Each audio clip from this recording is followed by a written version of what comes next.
আগের বার আমি অ্যারিস্টটলের ভার্চুর কথা বলেছিলাম, এবারে সেটাই একটুখানি আমি ইলাবোরেট করে বলবো। আমি বলেছিলাম অ্যারিস্টটল তার পলিটিক্স বইতে বলছেন যে সবচেয়ে ছোট ইউনিট যেটা সেটা হচ্ছে পরিবার বা ফ্যামিলি, এবং ফ্যামিলি কিভাবে উনি দেখতেন সেটাও আমি বলেছি। Greek male, Greek women, slaves and children. কেন এটা করতেন সেটাও বলেছি, কারণ গ্রিক মেলের র্যাশনালিটি বা যৌক্তিকতা ছিল, এবং গ্রিক ওমেনের র্যাশনালিটি ছিল কিন্তু সেটা কনফিউজড র্যাশনালিটি, স্লেভদের কোনো র্যাশনালিটি নেই। এদিকে অ্যারিস্টটল এটাও বলেছেন যে প্রত্যেকটা লোকের, প্রত্যেকটা সঙ্গের, প্রত্যেকটা রাষ্ট্রের একটা উদ্দেশ্য আছে, তাহলে এদের উদ্দেশ্য সেই কথা আমরা আসছি। তো এটা কিভাবে সাজানো হচ্ছে অ্যারিস্টটলের মধ্যে, অনেকগুলো ফ্যামিলি মিলে একটা ভিলেজ বা গ্রাম, তারা পরস্পরের সঙ্গে বৈবাহিক সূত্রে আবদ্ধ বা রক্তের সম্পর্কে আবদ্ধ, অনেকগুলো ভিলেজ মিলে একসঙ্গে একটা পুলিশ। এই পুলিশটাই হচ্ছে কিন্তু আমরা যেটাকে নেশন বা রাষ্ট্র বলি, এটাই পুলিশ। আমাদের নেশন অনেক বড়, তার বিস্তার অনেক বড়, পুলিশটা ছোট ছিল, যেমন এই একটা পুলিশ। তো প্রত্যেকটার একটা কিন্তু উদ্দেশ্য আছে, একটা গাছ, একটা পশু, একটা মানুষ, সবারই উদ্দেশ্য আছে। তো মানুষের আলটিমেট উদ্দেশ্য, আমাদের জীবনের উদ্দেশ্যটা কি, কেন আমরা এখানে, আমি এটা বলেছি ভার্চু। ভার্চুটাকে ট্রান্সলেট করলে ভারতীয় ভাষায় হচ্ছে ধর্ম হতে পারে, তবে আমি সেই ট্রান্সলেশনে যাচ্ছি না।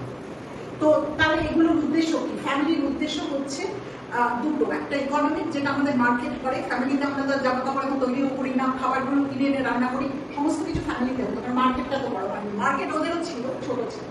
আর ভিলেজের উদ্দেশ্য এই ফ্যামিলিগুলোকে একত্রে করা, কিন্তু পুলিশের উদ্দেশ্য হচ্ছে সমস্ত প্ল্যানটাকে ধরে রাখা, যেটা রাষ্ট্রের উদ্দেশ্য আমাদের। কিন্তু এখানে আরেকটা কথা আছে, আলটিমেটলি পুলিশের উদ্দেশ্যটা কিন্তু ইউডাইমনিয়া।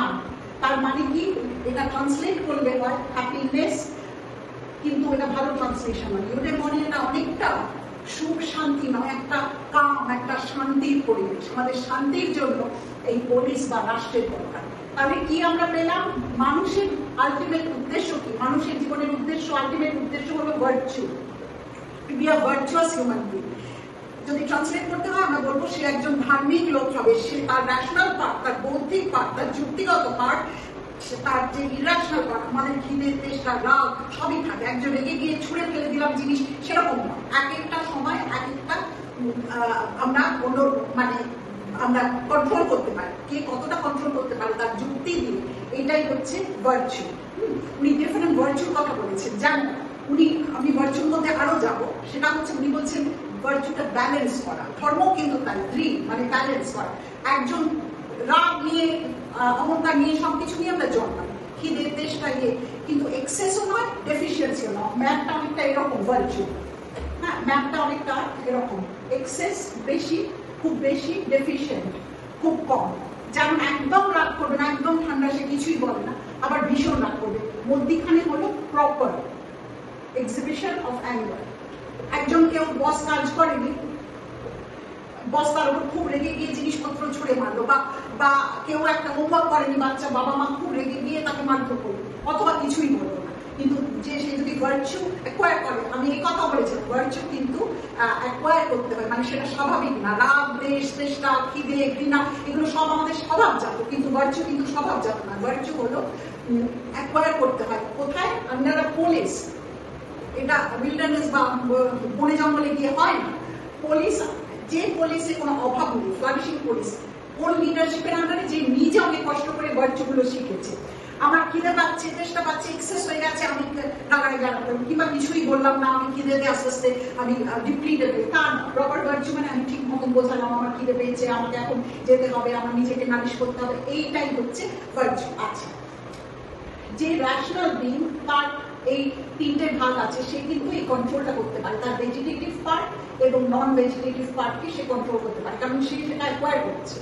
হ্যাঁ, আচ্ছা, তাহলে আমরা যে ফ্যামিলিতে বললাম যে টিচার, যে মাস্টার, তার কিন্তু এই ভার্চু এটা আছে, সে র্যাশনাল পার্ট। তাহলে গ্রিক ওমেনদের উদ্দেশ্য কি? প্রত্যেকের একটা উদ্দেশ্য আছে, তাদের উদ্দেশ্য হচ্ছে গ্রিক স্পিসিসটাকে, বাচ্চাদের জন্ম দেওয়া, নার্চার করা, মানুষ করা। শুধু জন্ম দিলেই তো হলো না, নার্চার করা। ওদের খুব যুদ্ধ হতো এই স্পার্টার সঙ্গে, সেই বাচ্চাদের মানুষ করা। স্লেভদের কি আছে? অ্যারিস্টটল এটা বলেছে, দাসদের মধ্যে র্যাশনালিটিটা নেই।